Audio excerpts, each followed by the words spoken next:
So for this week, the principal application is for the concept of challenge. And the thing that I chose to do was pressure and practicing under pressure.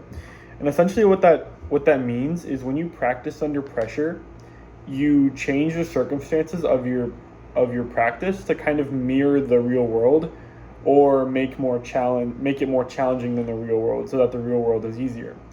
For example, if I was like if I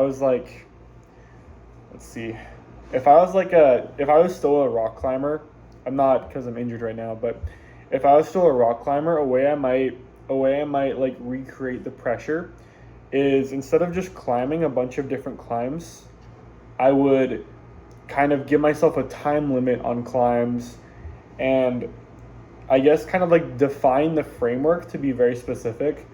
And I might also put on some headphones with crowd noise or like some audio from a climbing competition. I might even wear my like climbing jersey to just like recreate that as much as possible.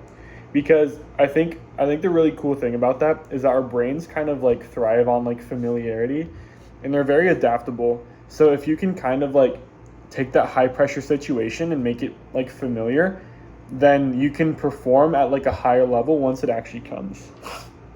And now, how have I actually been like practicing this in the real world? Well, I'm a mechanical engineer, and it's not easy. It's not easy at all. But what I've been doing and what I have done, thought about doing, is I've kind of noticed that I perform my best when I can like take a bunch of practice tests and kind of like take those practice tests and kind of like and kind of do them with time pressure.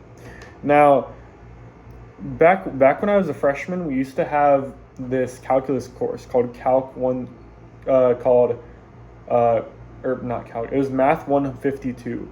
And what I would do to prepare for that was, after going through all the lectures and learning the stuff, I would sit down for 2 hours, which is the same time as the exam. I'd put on some like kind of like exam room ambience, and then I would go and I'd take that exam with that same time frame, going in completely blind, and just look over what I've been doing. Now that I'm further on in my academic journey, we don't have all those practice tests given to us. So what I've been doing is, I'll actually show you right now. What I'll do is I have a circuits exam coming up, right? So a way that I could practice for that would be to say go into the textbook. I have it pulled up here. Is you could go into this textbook, right? And let's say I want to go to a test. A test is usually composed of like a few practice problems.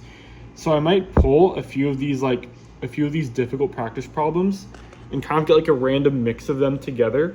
I'd print it out on paper and I would set myself like a 50-minute time limit, which is the exact same time as we have in class. And I'd have this like DIY practice test that I've made, and I also have a timer for myself. And so what I can then do is then I could go into Zach, which is where I have the class. And I could take this in Zach with no headphones, 50 minutes, background noise, whatever, and try and perform my best to solve, 4 or 5 problems in 15 minutes. And I think what that would do is that would really simulate pretty well kind of the exact exam conditions. And I kind of noticed that whenever I don't do these things, I tend to kind of like get in my own head very much and kind of perform suboptimally. Because even if you do prepare your best, if you are kind of like focused, internally and not externally on the task at hand, you can kind of run into like anxiety and just like have a bad time in general. So that's how I would apply this, and that's how I'm going to apply this. My exam's not for 9 days, but I'll definitely be using that strategy. So yeah, that was Thrive Under Pressure.